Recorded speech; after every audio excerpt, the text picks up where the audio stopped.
Olá, meus irmãos, bom dia a todos. Que a graça e a paz do nosso Senhor Jesus Cristo sejam derramadas sobre a sua vida e sobre a sua família, hoje e sempre. Aqui é o pastor Antônio Júnior e eu estou aqui mais uma vez para orar pela sua vida, trazer uma mensagem de fé, de esperança e buscar te ajudar na caminhada com Deus. Irmãos, nós precisamos fortalecer a nossa fé através da comunhão. E mesmo que seja à distância, nós estamos formando aqui uma grande corrente de fé que tem se espalhado por todo o Brasil, graças a vocês que têm compartilhado, vocês que têm enviado nos grupos de WhatsApp. Vocês não imaginam o quanto Deus tem usado a vida de cada um. Deus tem feito grandes coisas e por isso eu estou muito feliz e eu quero muito que você esteja aqui comigo todo dia, tá bom? Todos os dias às 5 horas da manhã e 8 horas da noite eu tenho um encontro marcado com você, onde juntos vamos buscar ao Senhor. E lembrando que à tarde, às 4 horas, eu tenho colocado também uma mensagem de fé, sempre com assuntos atuais, assuntos variados, baseados na Bíblia, ok? E nesta manhã, Deus quer te ensinar como ser mais parecido com Jesus, principalmente nos momentos mais difíceis, quando parece que ninguém está junto com você, quando você é traído, você é abandonado. É neste momento que você precisa demonstrar a sua fé e principalmente a sua obediência. Então, antes de começarmos com a mensagem, eu quero muito que você se inscreva aqui no meu canal. É só você clicar no botão inscrever-se, que está bem aqui abaixo do vídeo. Se você ainda não é inscrito, eu vou esperar um pouquinho. E quando você clicar neste botão, do lado vai aparecer um sininho.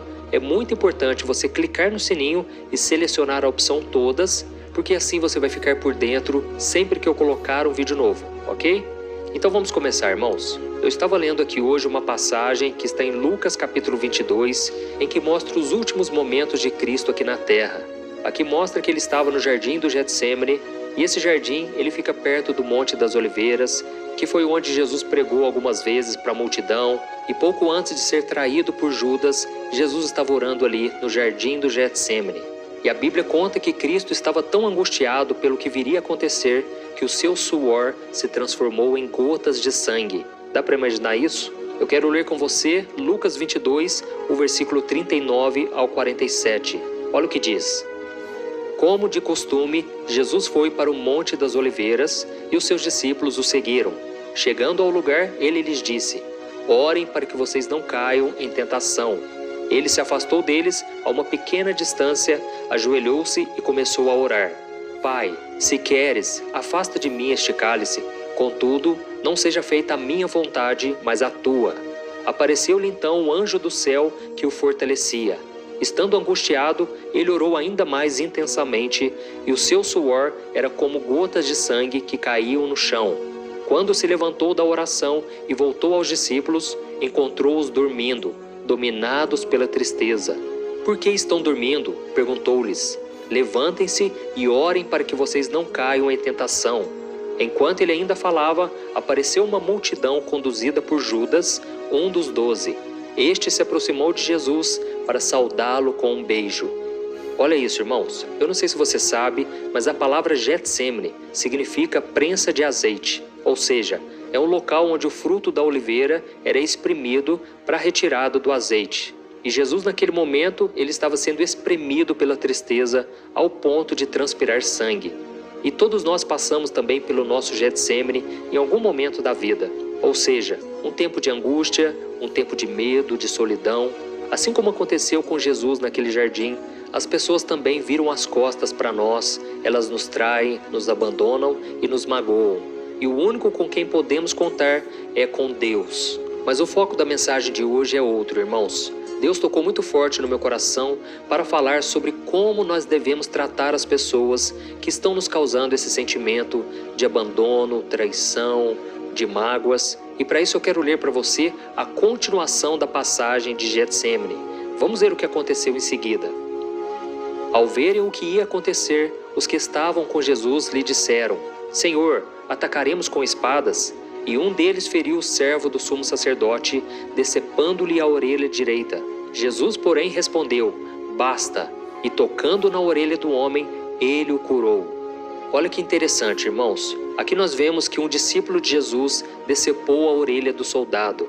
E no Evangelho de João, capítulo 18, conta que esse discípulo era o discípulo Pedro. Mas o que me chama a atenção nessa história é que, em meio a toda essa confusão no Getsêmani, que acabou com a traição de Judas e a prisão de Jesus, poucas pessoas notaram que o último milagre realizado por Jesus durante o seu ministério aqui na terra é que ele curou a orelha daquele soldado, colocando ela no lugar. Olha que coisa maravilhosa! Mesmo Jesus sabendo que aquele homem estava levando ele preso, Jesus teve misericórdia dele. A gente não sabe se aquele soldado agradeceu ou não a Jesus por aquele milagre.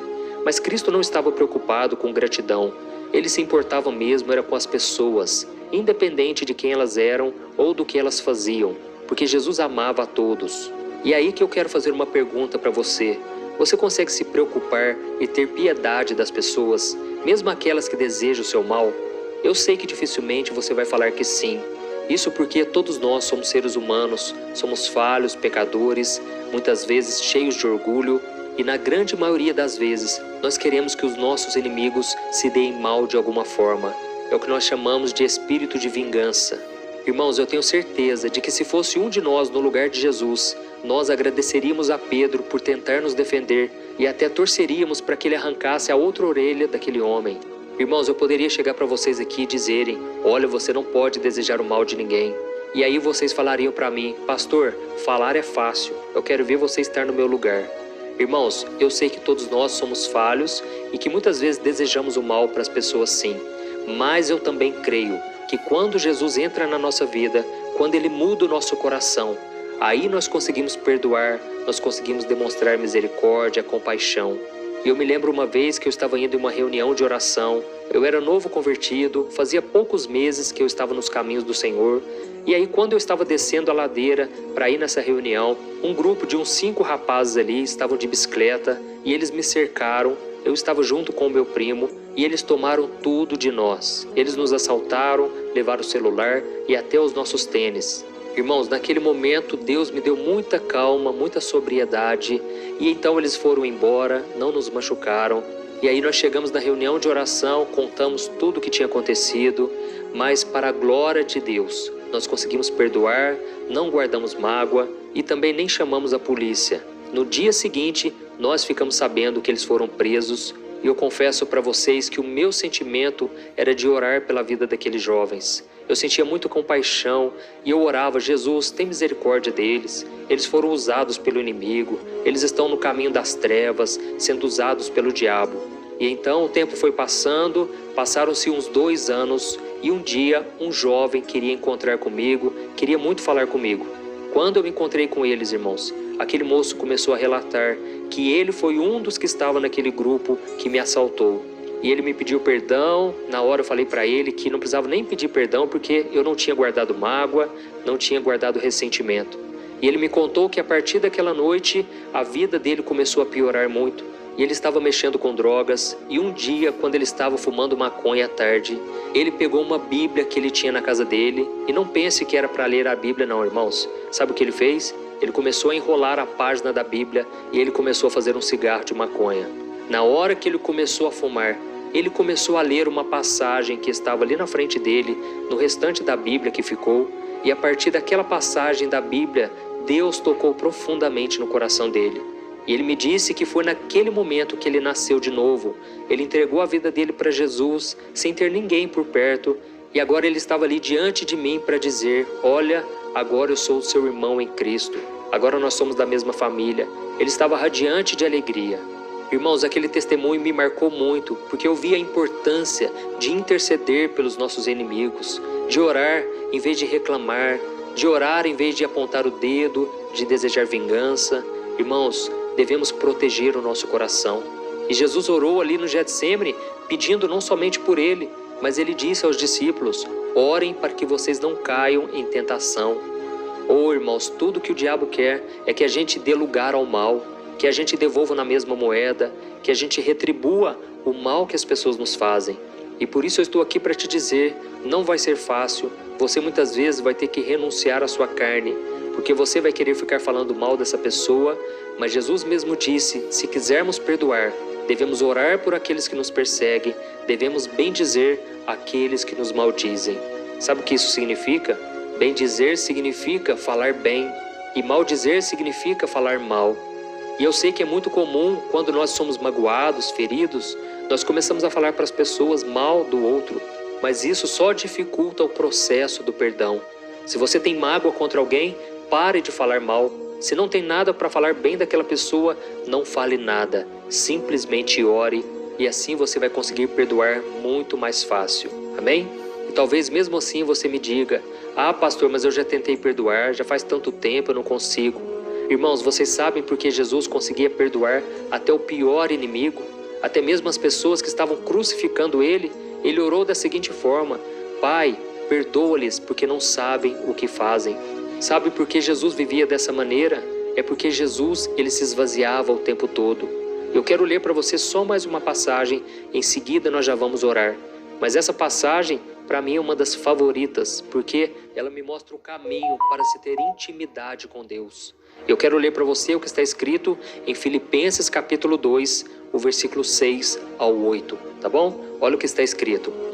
Seja a atitude de vocês a mesma de Cristo Jesus, que embora sendo Deus, não considerou que o ser igual a Deus era algo a que devia pegar-se, mas esvaziou-se a si mesmo, vindo a ser servo, tornando-se semelhante aos homens, e sendo encontrado em forma humana, humilhou-se a si mesmo e foi obediente até a morte, e morte de cruz.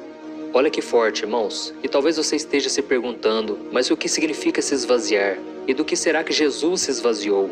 Se esvaziar significa abrir mão, deixar de lado.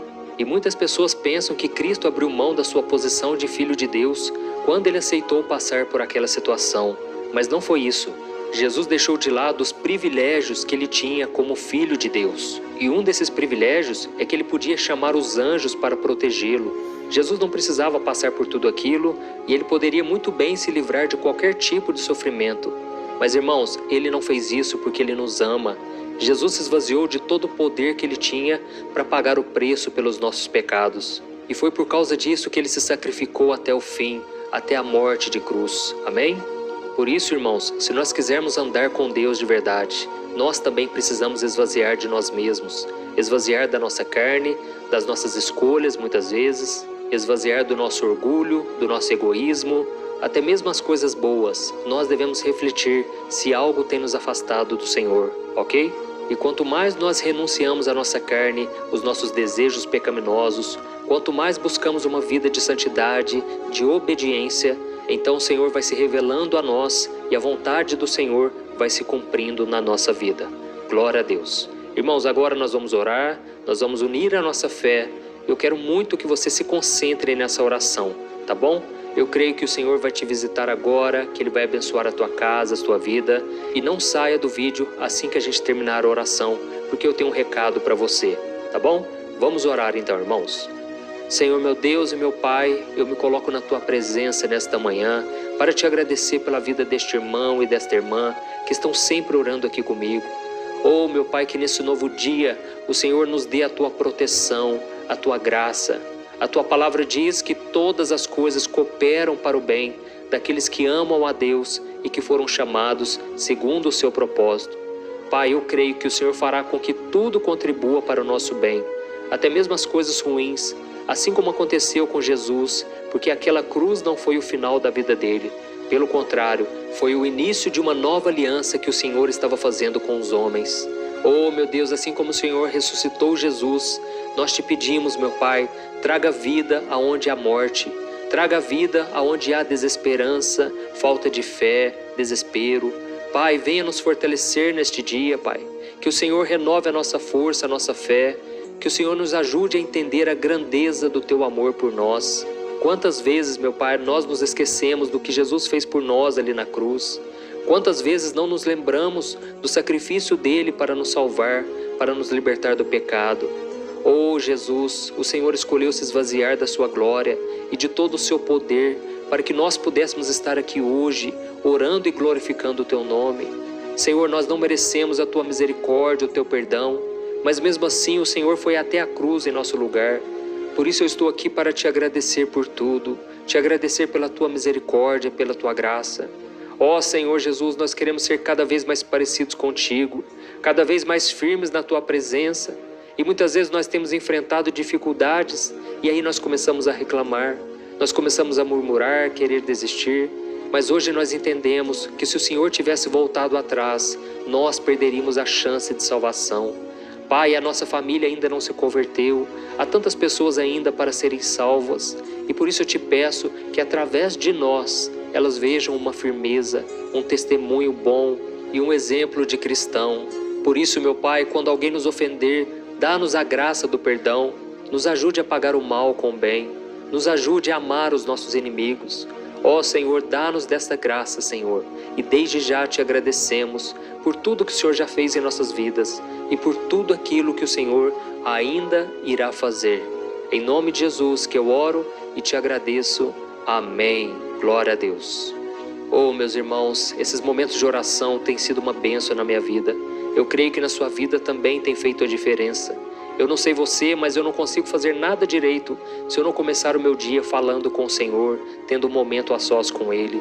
E por falar em ter um momento com Deus, eu escrevi um livro com mensagens diárias que já ajudou e tem ajudado milhares e milhares de pessoas a se aproximar de Deus através de reflexões da palavra do Senhor de uma maneira muito simples e prática. Nesse livro você vai encontrar